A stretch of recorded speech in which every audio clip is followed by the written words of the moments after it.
Hello students, welcome you all. आज discuss करेंगे कुछ बेसिक कंसेप्ट चैप्टर 3 के।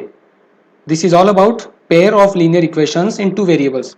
अब आप देख सकते हो यहाँ पर पेयर लिखा है, पेयर ऑफ लीनियर इक्वेशंस। तो सबसे पहले कुछ बेसिक से स्टार्ट करेंगे, ओके। देन इस चैप्टर के सारे बेसिक कंसेप्ट हम डिस्कस करेंगे इस लेक्चर में। सबसे पहले हम इक्वेशन की बात करते हैं। एक इक्वेशन क्या होता है? देखिए, 9th क्लास में आप लीनियर इक्वेशन स्टडी कर चुके हो जो टू वेरिएबल में थे, बट वहां पे हमने सोल्व किया था वन लीनियर इक्वेशन, और यहां पर हम सोल्व करेंगे पेयर ऑफ लीनियर इक्वेशन। कुछ बेसिक बातें देखते हैं linear equation in two variables की। आपने पहले ये पढ़ा है कि एक स्ट्रेट लाइन जो होती है वो एक लीनियर इक्वेशन के करस्पॉन्डिंग होती है, और उसका जनरल फॉर्म होता है ax plus B Y plus equal to 0। ये किसका जनरल फॉर्म है? Linear equation in two variable. ये जो है ना, ये है general form of linear equation in two variables. ठीक है, तो हमने 9th क्लास में यह भी पढ़ा है कि इस इक्वेशन के रिगार्डिंग क्या होती है? एक स्ट्रेट लाइन होती है। तो हम यह भी कह सकते हैं कि every linear equation is associated with a unique straight line, है ना? क्योंकि इसमें x और y की डिफरेंट वैल्यूज लेकर हम ग्राफ पेपर पे एक स्ट्रेट लाइन ड्रॉ कर सकते हैं। तो छोटा सा एक एग्जांपल देता हूं मैं आपको। मान लो कि ऐसी कोई कंडीशन हो कि दो वैल्यूज हैं, उनका टोटल 50 होता हो, दो वैल्यूज का टोटल 50। तो इस इक्वेशन की हेल्प से हम एक स्ट्रेट लाइन ड्रॉ कर सकते हैं, और आपको याद रखना है कि एक ही स्ट्रेट लाइन होगी, इसलिए हम कहते हैं यूनिक स्ट्रेट लाइन। तो x और y की कितनी वैल्यूज होगी? यहाँ पे इनफाइनाइट होंगी। ठीक है, इनफाइनाइट कैसे होंगी? हो सकता है x और y दोनों 25 और 25 हो, तो इनकी वैल्यू 50 हो जाएगी। हो सकता है x 20 हो बट y 30 हो। यह भी हो सकता है कि x 5 होगा और y 45 होगा। इन तीनों कंडीशंस में इनका टोटल 50 हो रहा है, मतलब ऐसे इनफाइनाइट कॉम्बिनेशंस पॉसिबल होंगे। यहाँ पर हम 3 या 4 पॉइंट लेकर ग्राफ पेपर पर उनको प्लॉट करके ज्वाइन करते हैं। ठीक है, तो हमारे पास एक स्ट्रेट लाइन मिलती है। अब यहाँ पर एक छोटा सा एग्जांपल देता हूं मैं आपको। ये देखिए, हमारे एक्सिस हैं x और y, ये ओरिजिन। तो x plus Y equal to 50 होगा। इस तरह की हमारे पास कोई लाइन बनेगी। ठीक है, ये हमारी एक स्ट्रेट लाइन है जो आप देख सकते हो।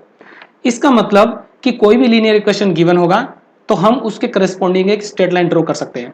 बट क्या हो कि हमारे पास पेयर ऑफ लीनियर इक्वेशंस हो। ठीक है, पेयर ऑफ लीनियर इक्वेशंस। अब देखो, अगर पेयर की बात करें तो हमारे पास दो इक्वेशंस आएंगी, क्योंकि पेयर का मतलब होता है कोई भी दो चीजों का सेट। तो फिर जनरल फॉर्म इस तरह से डिफाइन करेंगे हम, a1x plus b1y plus c1 is equal to 0 and a2x plus b2y plus c2 is equal to 0। अब आप सोच रहे होंगे कि लीनियर इक्वेशंस का क्या यूज है। तो देखो स्टूडेंट्स, डेली लाइफ में हम कहीं ना कहीं लीनियर इक्वेशंस को सोल्व करते हैं, और कुछ प्रैक्टिकल सिचुएशंस ऐसी आती है कि हम उन सिचुएशंस को अगर लीनियर इक्वेशन की फॉर्म में कन्वर्ट करें तो सोल्व करना इजी होता है। ठीक है, तो ये सारी बातें हम एक्सरसाइज के वक्त सीखेंगे। अब आप देख सकते हो, ये हमारा एक पेयर बन गया। ये क्या बन गया? इसको हम कहते हैं pair of linear equations in two variables. यहां पर दो वेरिएबल्स हैं x और y। ठीक है, और एक और कंडीशन होती है स्टूडेंट्स कि फर्स्ट हमने केस देखा था, यहां पर ये एक लीनियर इक्वेशन है टू वेरिएबल में, एक ही लीनियर इक्वेशन है, तो इसके इनफाइनाइट सॉल्यूशंस होते हैं। क्या होते हैं? Infinite solutions. क्यों होते हैं? आप देख सकते हो कि हमने यहां पर जो पॉइंट्स फाइंड किए थे, मतलब x और y की वैल्यूज वो ग्राफ पेपर पे आके पॉइंट्स बन जाएंगी। तो यहां पर इनफाइनाइट कॉम्बिनेशंस हैं। इसका मतलब एक स्ट्रेट लाइन पर इनफाइनाइट पॉइंट्स भी तो होते हैं। आप देख सकते हो कि स्ट्रेट लाइन पर, जैसे ये कोई स्ट्रेट लाइन है, अब इस पर कितने पॉइंट्स होंगे? तो आप देख सकते हो इनफाइनाइट पॉइंट्स हैं, बहुत सारे पॉइंट्स होंगे। इसी तरह से हम ये भी कह सकते हैं कि एक लीनियर इक्वेशन जो होता है टू वेरिएबल्स में, उसके इनफाइनाइट सॉल्यूशंस होते हैं। ऑलराइट, अब इसी बात को हम यहां पर अप्लाई करते हैं पेयर ऑफ लीनियर इक्वेशंस। यहां पर एक और कंडीशन होगी कि a1 b1 और c1, हमें इनको समझ लेना है। ये क्या होते हैं? a2 b2 और c2। तो देखिए, ये सारे के सारे रियल नंबर्स होते हैं। और एक और कंडीशन होती है यहां पर, ये सारी कंडीशंस आपकी एनसीईआरटी में गिवन है। एक और कंडीशन होती है a1 square plus b1 square not equal to 0 and a2 square plus b2 square not equal to 0। इसका मतलब क्या हो गया, इस बात को हम ऐसे भी कर सकते हैं कि a1 एंड b1 दोनों एक साथ जीरो नहीं होंगे टुगेदर, इसी तरह से a2 and b2 together zero नहीं होंगे, साथ साथ दोनों जीरो नहीं हो सकते, कोई एक जीरो हो सकता है, या तो a1 जीरो हो सकता है या b1 हो सकता है। इसी तरह से सेकंड इक्वेशन के लिए या तो a2 जीरो हो सकता है या b2, दोनों जीरो नहीं होंगे। ओके, अब देखिए मान लो हमारे पास एक पेयर है लीनियर इक्वेशन का, तो उसके करस्पॉन्डिंग स्ट्रेट लाइंस ड्रॉ करें हम तो कितनी सिचुएशंस हो सकती हैं। तो फर्स्ट सिचुएशन मैं आपको बता रहा हूं, फर्स्ट सिचुएशन ये होती है कि दोनों स्ट्रेट लाइंस इंटरसेक्ट करती हो एक दूसरे को, इंटरसेक्ट ईच अदर। अब यहां पर इंटरसेक्ट करने का मतलब क्या है, ऑब्वियसली वो एक पॉइंट पे इंटरसेक्ट करेगी। इसके रिगार्डिंग हम यहाँ पे एक डायग्राम देखते हैं। सो होपफुली आपको सारी चीजें अच्छे से समझ में आ रही होंगी और आ भी जाएंगी। ओके, दो स्ट्रेट लाइंस कब एक दूसरे को इंटरसेक्ट करती हैं, देखिए सबसे पहले ये हमारा एक्स एक्सिस और ये वाई एक्सिस, ये ओरिजिन। मान लें कि कोई दो स्ट्रेट लाइंस हमने इस तरह से ड्रॉ की, जो भी इक्वेशंस गिवन थी उनके अकॉर्डिंग हमने एक्स और वाई की वैल्यूज की टेबल्स बनाई, जो आपने 9th क्लास में सीखा है, और कुछ पॉइंट्स को प्लॉट करके ज्वाइन किया। तो आप देख सकते हो ये वाला जो पॉइंट है ना, ये वाला मान लो कोई पॉइंट है पी, ये दोनों का इंटरसेक्शन पॉइंट है, मतलब कॉमन पॉइंट है और दोनों स्ट्रेट लाइन यहां से पास होती है। तो ये तो first case, straight lines intersect each other. इसको हम कैसे डिसाइड करते हैं, या तो हम ग्राफिकली बताते हैं, उसके लिए आपको ग्राफ पे लाइंस प्लॉट करनी होगी, बट एल्जेब्रिकली कैसे बताएं, तो यहां पर सबसे अच्छा मेथड है एल्जेब्रिक मेथड। बहुत इंटरेस्टिंग मेथड है, क्योंकि ग्राफिकल तो ईजी होता है ना, उसके लिए आप सिंपल पॉइंट प्लॉट करते हो और उनको ज्वाइन करते हो। तो इसी बात को एल्जेब्रिकली हम कैसे डिसाइड करें कि ये लाइंस इंटरसेक्ट करेंगी कि नहीं, मतलब कि हमें ग्राफ पर जाने की कोई जरूरत नहीं, हमें लाइंस ड्रॉ करने की कोई जरूरत नहीं। तो यहां पर a1 b1 c1 और a2 b2 c2 ये सारे हमारे रियल नंबर्स हैं और इनको कोफिशिएंट भी कहते हैं, जैसा आपने पॉलिनोमियल्स में पढ़ा है। सो यहां पर हम कुछ रेशियोज डिफाइन करते हैं। रेशियोज मतलब उन रेशियोज को फाइंड करके उनके बेस पे हम बताते हैं कि लाइन इंटरसेक्ट करेगी कि नहीं। सो अगर आपका a1 upon a2 not equal to b1 upon b2 आता है, तो लाइंस इंटरसेक्ट करेंगी।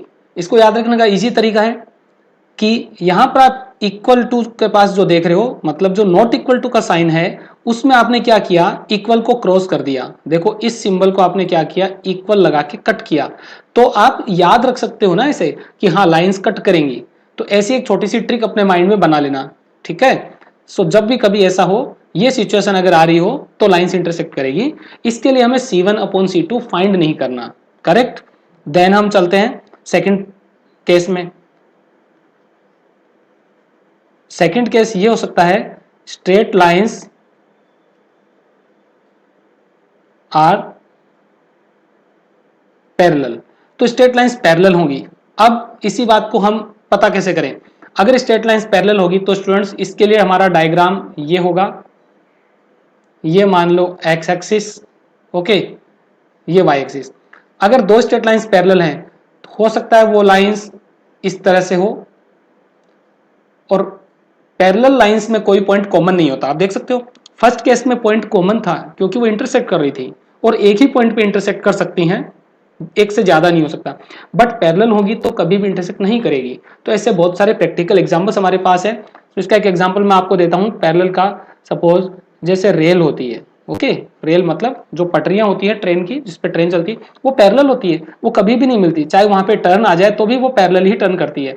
इसी तरह से आपकी नोटबुक में जो लाइंस होती हैं वो पैरेलल है, ठीक है। नोटबुक में जो लाइंस होती हैं वो कभी भी मीट नहीं करती, चाहे आप आगे एक्सटेंड करो पीछे। तो डेली लाइफ में बहुत सारी प्रॉब्लम्स ऐसी हैं। अब स्टूडेंट्स इस बात को हम एल्जेब्रिकली कैसे एक्सप्लेन करेंगे, तो देखो पैरेलल में क्या होता है, a1 अपॉन a2, और ये होता है equal to b1 upon b2, but not equal to c1 upon c2। ये तीनों, ये दोनों कंडीशन साथ होती हैं, यानी पहले तो इक्वल का साइन रहेगा और बाद में नॉट इक्वल टू का, ठीक है। तो इस तरह की ये एल्जेब्रिक कंडीशन होगी, मतलब बिना ग्राफ ड्रॉ किए हम इक्वेशंस को देख के ये बता सकते हैं। पहले a1 अपॉन a2 फाइंड करेंगे, फिर b1 अपॉन b2, और फिर c1 अपॉन c2, और इस तरह की कंडीशंस अगर सेटिस्फाइड होती है तो हम कह देंगे the straight lines are parallel to each other. ठीक है, और लेते हैं इसके बाद थर्ड केस ये होता है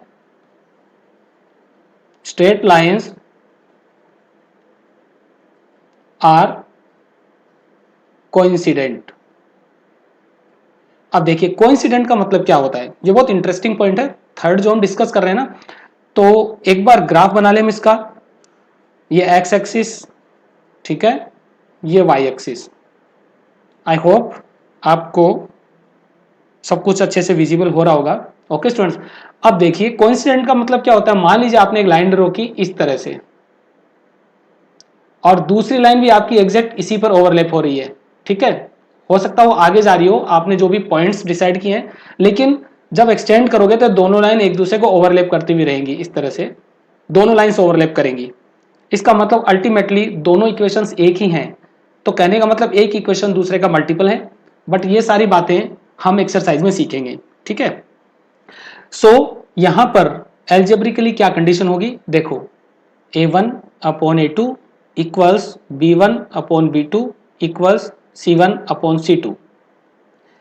तो इसका मतलब ये हुआ कि तीनों रेशोज इक्वल होंगे।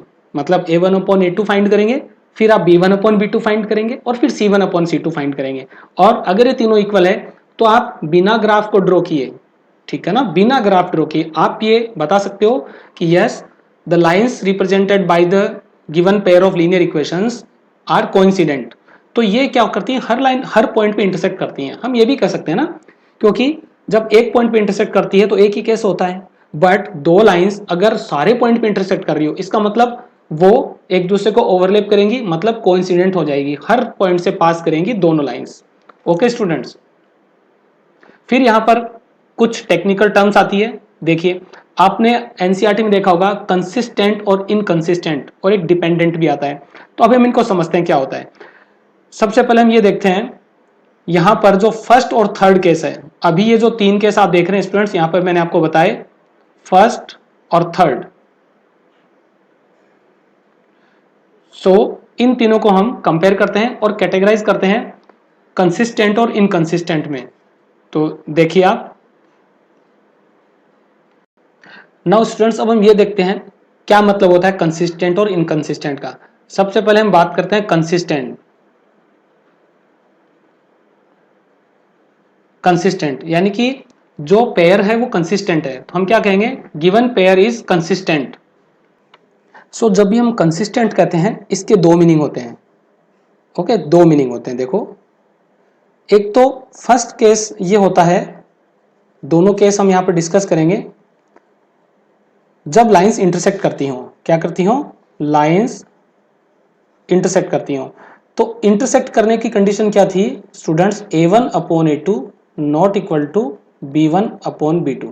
आपको ये अच्छे से याद रखना है कि जब ये नॉट इक्वल टू की कंडीशन आ जाए ना, तो c1 अपॉन c2 को हमें चेक नहीं करना, क्योंकि इसी से ये सेटिस्फाइड हो जाता है कि मतलब ये कंडीशन सेटिस्फैक्टरी है कि हाँ लाइंस इंटरसेक्ट करेंगी।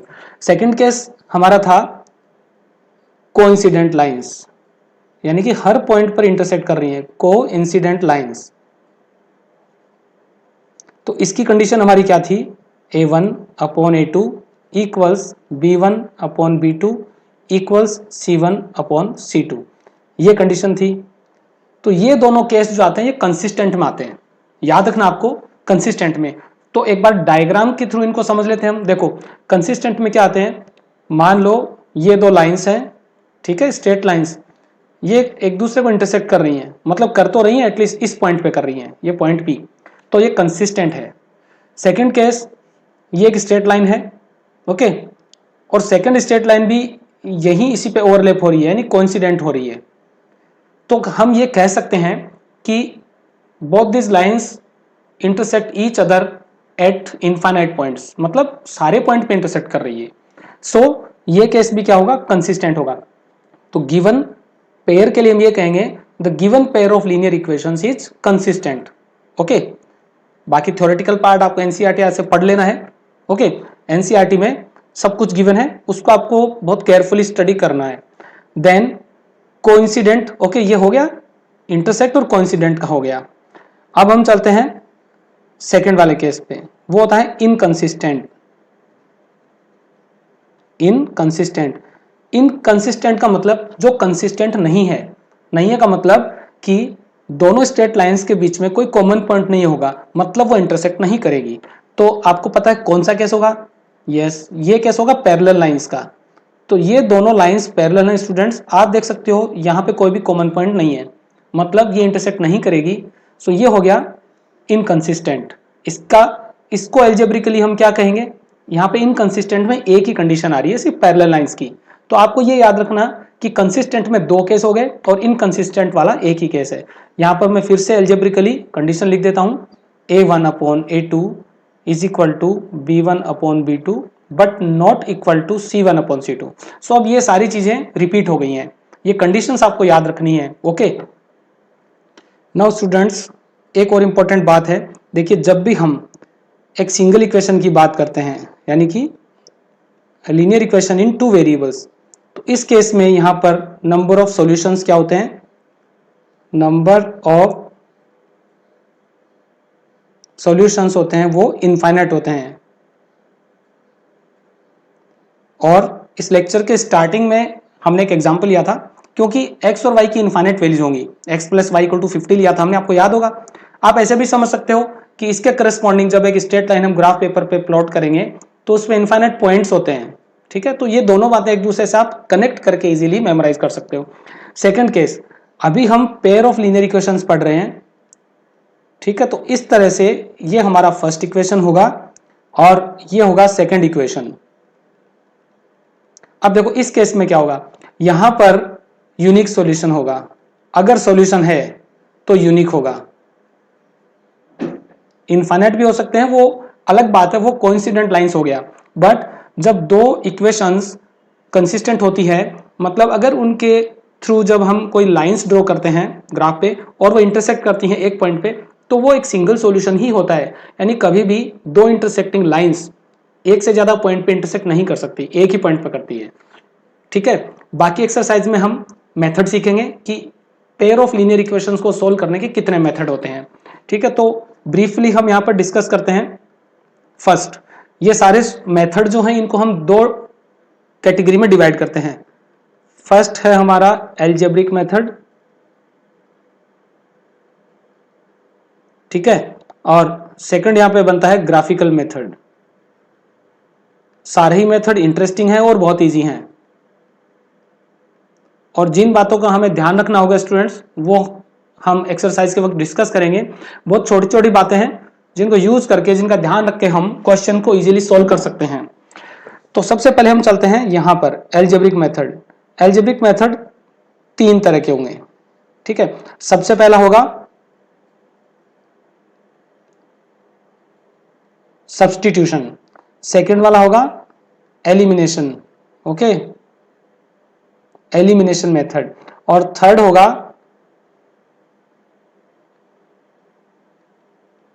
Cross multiply.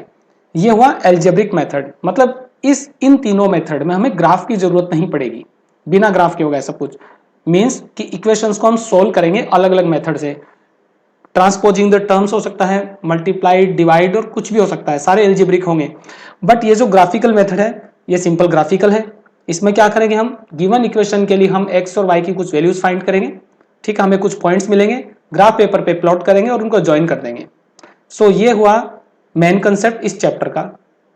अब कुछ और बातें, जो भी चीजें हमने अभी थ्योरेटिकली पढ़ी है हम उनको इंप्लीमेंट करते हैं, तो बहुत ही इंटरेस्टिंग वे में इंप्लीमेंट करते हैं स्टूडेंट्स। देखिए एक बार हम ये मान लें कि हमारे सामने कोई ग्राफ है, ठीक है, ये इस तरह का ग्राफ है और दो स्ट्रेट लाइंस हमारे पास हैं, गिवन है। हो सकता है वो इंटरसेक्टिंग हो या नॉन इंटरसेक्टिंग, तो अलग अलग केस हम लेते हैं। मान लीजिए कि ये लाइन गिवन है, एक लाइन ये हो गई और दूसरी लाइन भी ये हो गई, ये पैरेलल हो सकती है, ठीक है ना। हम मान लें पैरेलल है, किसी भी डायरेक्शन में हो सकती है, ये पैरेलल है। अगर हमें ये पता करना हो कि ये लाइंस जिन इक्वेशंस के करस्पॉन्डिंग है उनके लिए क्या कंडीशन होगी, मतलब हमें A1/A2 और B1/B2 के फॉर्म में बताना होगा।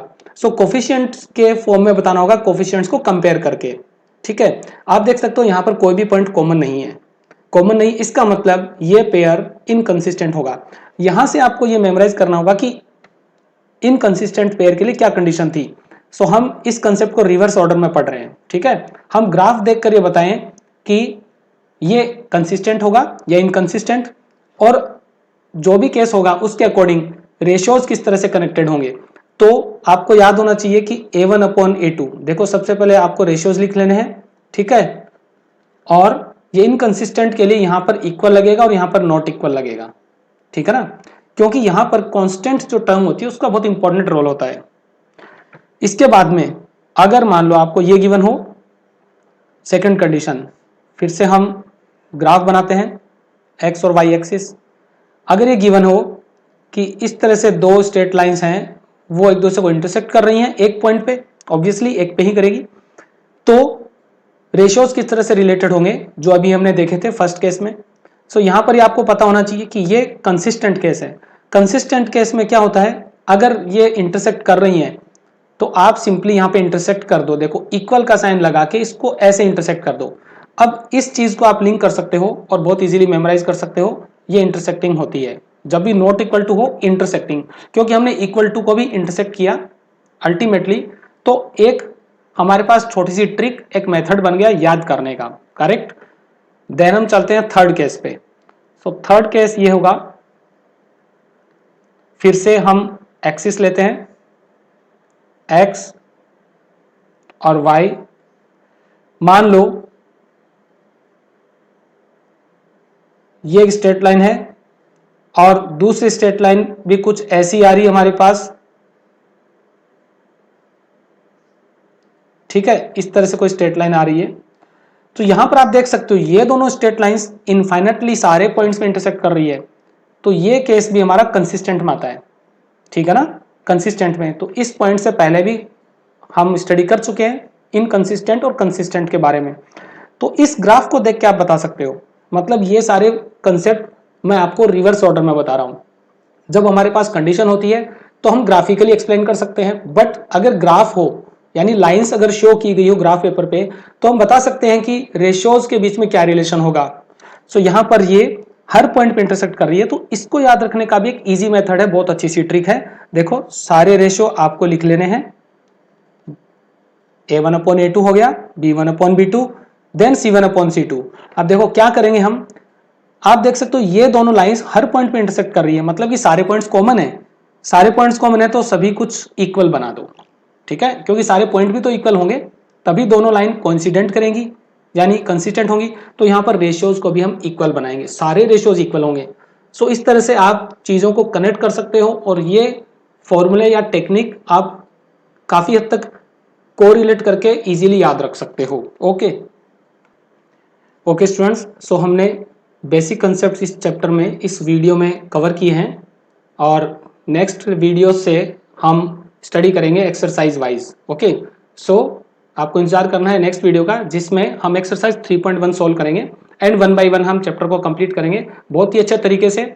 जहां भी कभी एग्जांपल्स पॉसिबल होंगे हम एग्जांपल्स भी स्टडी करेंगे। Alright, have a good day.